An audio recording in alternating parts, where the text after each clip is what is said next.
So இங்க இருந்து கிட்ட எந்தெந்த ஊருக்கு போகலாம் அப்படின்னு பார்த்தீங்கன்னா முதல்ல ஸ்ரீவில்லிபுத்தூர். ஸ்ரீவில்லிபுத்தூர்ல இருந்து நீங்க எங்க கிட்ட போலாம்னா சதுரகிரி மலை. பட் இந்த டூரிஸ்ட் ஸ்பாட்ஸ் இவ்வளவு நாள் தெரியாம இருக்கிறதுக்கான காரணம் நிறைய இருக்கு. பட் அதை பத்தி நம்ம ஃபைனலா பேசலாம். அதுக்கு முன்னாடி இங்க கிட்டத்தட்ட 13+ அருவிகள். அதோட லிஸ்ட் நீங்க எடுத்து சும்மா கூகுள்ல கும்பாம்பட்டி நியர் அருவிஸ் அப்படின்னு போட்டீங்கன்னா 13க்கும் அதிகமான அருவிகள் இருக்கு. டேம்ஸ் மட்டும் கிட்டத்தட்ட 5 டேம் இருக்குங்க. பட் மெயின் ஃபோக்கஸ்டான டேம் அப்படின்னு பாத்தீங்கன்னா பிளவக்கல் பெரியார் டேம், அப்புறம் கோவிலாரி டேம். இந்த 2 டேம் தான் இந்த இடத்துல ஒரு மெயின் ஃபோக்கஸ். அவரும் அந்த வீடியோல நிறைய இடத்துல மென்ஷன் பண்ணியிருப்பாரு.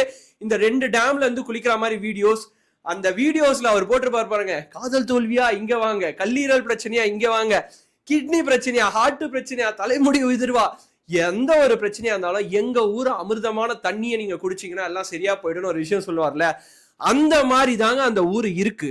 ஏன் அப்படின்னு பாத்தீங்கன்னா இன்னைக்கு தேதி வரைக்கும் அந்த ஊர்ல அர்பனைசேஷன் அப்படின்ற ஒரு விஷயம் பெருசா நடக்கல. அர்பனைசேஷன் மீன்ஸ் நம்ம பாக்குறோம்ல, ஊட்டி, கொடைக்கானல், ஏற்காடு இந்த மாதிரி இடத்துல அந்த ஊட்டி குளிருக்கு நம்ம போவோம். பட் அங்க இருக்கிறதுக்கு நம்மளுக்கு தங்கும் விடுதிகள், நம்மளுக்கு ஏத்த மாதிரி வசதி ஏற்படுத்துவோம்ல, அது மாதிரி சிட்டியா மாத்துறது தான் அர்பனைசேஷன் வாங்க. அந்த மாதிரி இன்னும் அந்த ஊர் மாறல. அதனாலதான் அந்த ஊர் ஊரா இருக்கு அப்படின்னு நிறைய வல்லுநர்கள் சொல்றாங்க. பட் இதை தவிர்த்து டேமு, ஏரி, ஆறு, அப்புறம் மலைப்பகுதிகள் இதெல்லாம் தாண்டி அங்க இன்னும் பயங்கரமான ஒரு விஷயம் என்னன்னா, கிட்டத்தட்ட 10க்கும் மேற்பட்ட கோயில்கள். இந்த கோயில்களும் நிறைய டூரிஸ்ட் அட்ராக்ஷன் சொல்லப்படுது.